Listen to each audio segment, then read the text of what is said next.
বিৰোধী দলপতি দেৱব্ৰত শইকীয়াৰ মন্তব্যক লৈ উত্তাল ৰাজনীতি। বিৰোধী ঐক্য নিবিচাৰে নেকি কংগ্ৰেছে? স্থিতি স্পষ্ট কৰাৰ আহ্বান অখিল গগৈৰ। মিত্ৰতা অবিহনে বিজেপিক প্ৰতিহত কৰাৰ সপোন অবান্তৰ নাগৰিক সমাজ। বিজেপিৰ বিৰুদ্ধে যুঁজ দিবলৈ হলে বিৰোধী ঐক্যবদ্ধ হোৱাৰ বাহিৰে অন্য উপায় নাই। ৰাজ্যৰ প্ৰতিটো স্তৰৰ পৰাই বিৰোধী ঐক্যৰ বাবে জনমত গঠন হোৱাৰ সময়ত একাংশ বিৰোধী নেতাই ৰহস্যজনকভাৱে লৈছে বিপৰীত স্থিতি। ঐক্যবদ্ধ হবৰ বাবে প্ৰায় সকলো বিৰোধী ৰাজনৈতিক দল প্ৰস্তুত, কিন্তু একমাত্ৰ কংগ্ৰেছে বিৰোধী ঐক্য সন্দৰ্ভত লোৱা নাই স্পষ্ট সিদ্ধান্ত। ফলত মিত্ৰতাৰ বাবে কংগ্ৰেছৰ মুখলৈ অপেক্ষা কৰিব লগা হৈছে বিৰোধীয়ে। কিন্তু কংগ্ৰেছ সভাপতি গৌৰৱ গগৈৰ এই সন্দৰ্ভত হুহুকা বিচলা নীতিয়ে মিত্ৰতাৰ ক্ষেত্ৰত এলান্ধুৰ সৃষ্টি কৰিছে। শেহতীয়াভাৱে বিৰোধী দলপতি দেৱব্ৰত শইকীয়াৰ এটা মন্তব্যই সৃষ্টি কৰিছে অধিক ৰহস্যৰ। শিৱসাগৰৰ আটাইকেইটা বিধানসভা সমষ্টিতে কংগ্ৰেছে প্ৰাৰ্থী দিব বুলি ঘোষণা কৰাৰ লগে লগে বিৰোধী ঐক্যৰ মাজত সৃষ্টি হয় আলোড়ন। কি কৈছিল দেৱব্ৰত শইকীয়াই? এতিয়া নিৰ্বাচনৰ সময়ত পুনৰবাৰ আমি এটা সময়ত শিৱসাগৰ জিলাৰ চৰাইদেউ বিভাজন হোৱাৰ পূৰ্বে আমাৰ ইয়াত 6টা সমষ্টি আছিল। তেতিয়া আমি 6টা সমষ্টিতে কংগ্ৰেছে প্ৰতিনিধিত্ব আগবঢ়াইছিলো আৰু জয়লাভ কৰিছিলো। পৰৱৰ্তী সময়ত এতিয়া আমগুৰি সমষ্টি বিজেপি চৰকাৰে বিলুপ্ত কৰিলে। সেই গতিকে চৰাইদেউ আৰু শিৱসাগৰ মিলাই আমি 5টা সমষ্টি আছো। এতিয়া আমাৰ চেষ্টা হ'ব কেনেকৈ আমাৰ পুৰণা শিৱসাগৰ জিলাৰ 5টা সমষ্টিতে কংগ্ৰেছ দলক শক্তিশালী কৰি আগন্তুক নিৰ্বাচনত জয়লাভ কৰিব পাৰো। আৰু তাৰ কাৰণে এতিয়া অজয় গগৈৰ নেতৃত্বত আমি দলৰ সাংগঠনিক ভিত্তি আৰু মজবুত কৰিম। এয়া আছিল দেৱব্ৰত শইকীয়াৰ মন্তব্য। এগৰাকী বিৰোধী দলৰ সভাপতিৰ আসনত কংগ্ৰেছে প্ৰাৰ্থী প্ৰক্ষেপ কৰিব বুলি ঘোষণাৰ লগে লগে ৰাজ্যৰ বিৰোধী ৰাজনীতিত সৃষ্টি হয় ব্যাপক প্ৰতিক্ৰিয়াৰ। সাংবাদিকসকলে এই ক্ষেত্ৰত অখিল গগৈৰ প্ৰতিক্ৰিয়া বিচৰাত অখিল গগৈয়ে কয়, শিৱসাগৰ সমষ্টিক লৈ কংগ্ৰেছৰ স্থানীয় পৰ্যায়ত এক ষড়যন্ত্ৰ চলি আছিল। দেৱব্ৰত শইকীয়াৰ এই মন্তব্যই সেই ষড়যন্ত্ৰৰ সত্যতা প্ৰতিপন্ন কৰিছে। দেৱব্ৰত শইকীয়াই যদি তেনে উদ্দেশ্যত মন্তব্য কৰা নাই, আজিৰ ভিতৰতে স্পষ্টীকৰণ দিয়ক। যদি সঁচাকে এই কথাটো কৈছে তেতিয়াহ'লে মই ভাবো যে কংগ্ৰেছ দলে সন্মানীয় আমাৰ এলপি বিৰোধী দলৰ নেতা দেৱব্ৰত শইকীয়া ডাঙৰীয়াৰ এই বক্তব্যৰ ওপৰত এটা স্পষ্টীকৰণ দিব লাগে।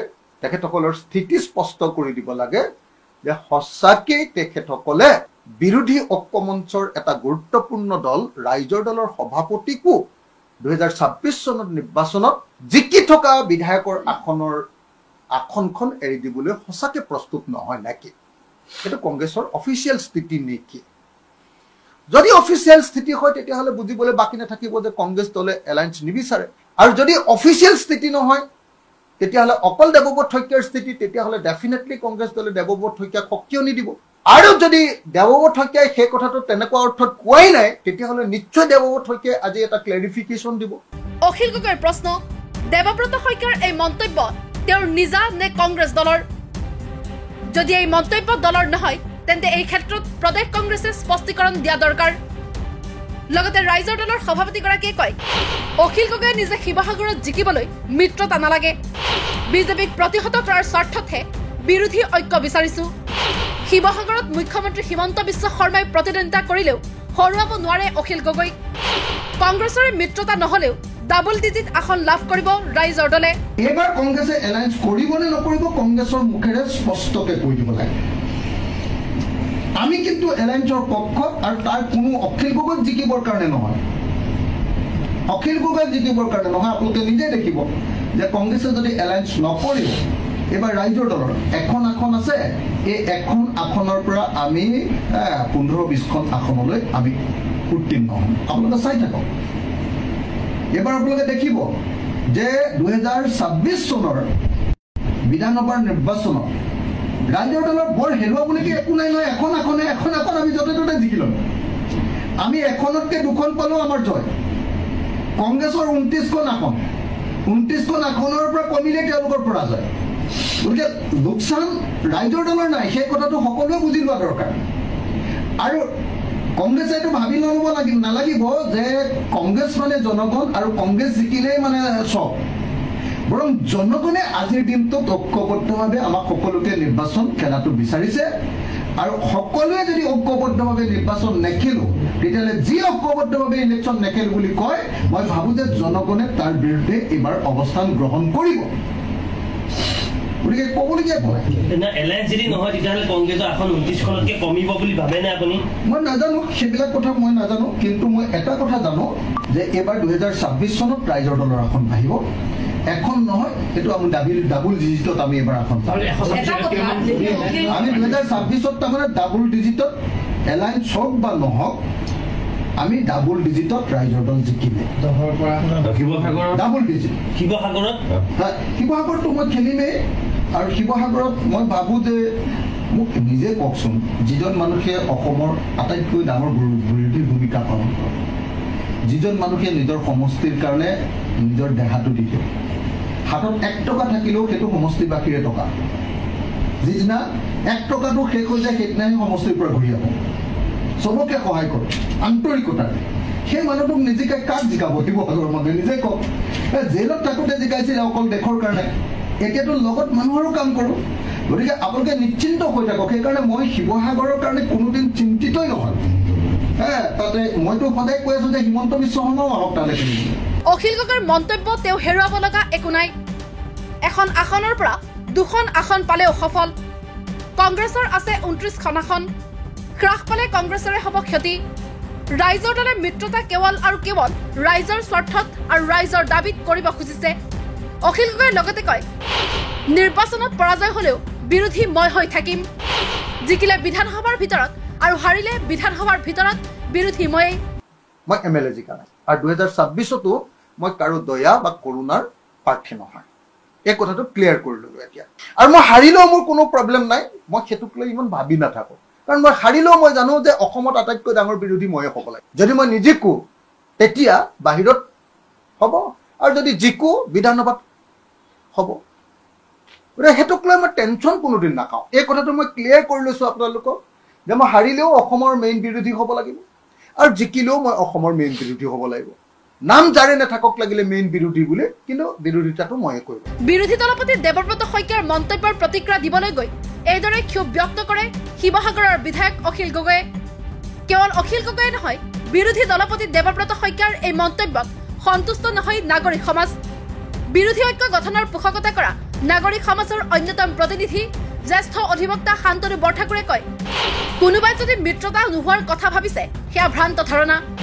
অসমৰ ৰাইজে বিচাৰিছে বিৰোধীৰ মাজত মিত্ৰতা অবিহনে বিজেপিক প্ৰতিহত কৰা সম্ভৱ নহয়। যেহেতুকে অসমৰ ৰাইজে আজি বিচাৰিছে, এইটো এটা ৰাইজৰ দাবী যে বিৰোধী সকলো শক্তি ঐক্যবদ্ধ হ'ব লাগে। গতিকে সেই দাবীৰ প্ৰতি মই ভাবোঁ যে সকলো ৰাজনৈতিক দলে সঁহাৰি জনাব। আৰু বিশেষকৈ সেইদিনা অনুষ্ঠানত উপস্থিত থকাৰ পিছত দেৱব্ৰত শইকীয়াই যিটো পোষ্ট দিছিলে আপোনাৰ সামাজিক মাধ্যমত, সেই পোষ্টটো আপোনালোকে যদি পঢ়ে তেতিয়াহ'লে দেখা যাব যে তেখেতে খুব স্পষ্টভাৱে কৈছিলে নাগৰিক সন্মিলনৰ যি মিটিঙৰ সভাৰ যি আহ্বান, সেই আহ্বানৰ প্ৰতি তেখেতে খুবেই সদৰ্থক এটা প্ৰতিক্ৰিয়া প্ৰকাশ কৰিছিল। গতিকে সেইকাৰণে মই ভাবোঁ যে আমি এতিয়াও আশাবাদী যে বিৰোধী ঐক্য গঢ় লৈ উঠিব। বিৰোধী ঐক্যৰ অন্যতম অংশীদাৰ দল CPIMয়েও বিৰোধী দলপতি দেৱব্ৰত শইকীয়াৰ মন্তব্যক লৈ ব্যক্ত কৰে প্ৰতিক্ৰিয়া। দ্য ক্ৰছ কাৰেণ্টেৰে হোৱা এক টেলিফোনিক সাক্ষাৎকাৰত CPIMৰ বিধায়ক মনোৰঞ্জন তালুকদাৰে মিত্ৰতাৰ পক্ষত এইদৰে কয়, হয় দাদা, মিত্ৰতা সন্দৰ্ভত আপোনালোকৰ প্ৰতিক্ৰিয়া কি? কালি দেৱব্ৰত শইকীয়াই এটা মন্তব্য কৰিছিল য'ত শিৱসাগৰত 5টা সমষ্টিত তেওঁলোকে এককভাৱে প্ৰতিনিধিত্ব কৰাৰ কথা কৈছিল। ক'ৰবাত নহয় ক'ৰবাত বিৰোধীৰ অস্তিত্বও নোহোৱা এনেকুৱা মন্তব্যই নস্যাৎ কৰে নেকি? কি ক'ব আপুনি?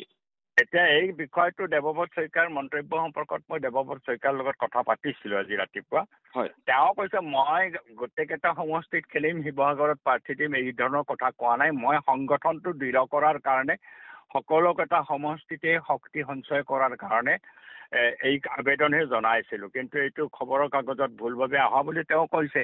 কিন্তু মোৰ মন্তব্যটো হৈছে যে এতিয়া আমাৰ সকলোৱে কথা কোৱাত অলপ সাৱধানতা অৱলম্বন কৰি যাতে বিৰোধী ঐক্য গঢ়ি উঠে, কোনো পধ্যে যাতে বিজেপি বিৰোধী ভোট বিভাজিত নহয়, তাক চিনচিয়াৰলি আমি সকলোৱে সেই সম্পৰ্কত কাম কৰা দৰকাৰ, কথা বতৰাও তেনেকৈ কোৱা দৰকাৰ বুলি মই অনুভৱ কৰোঁ।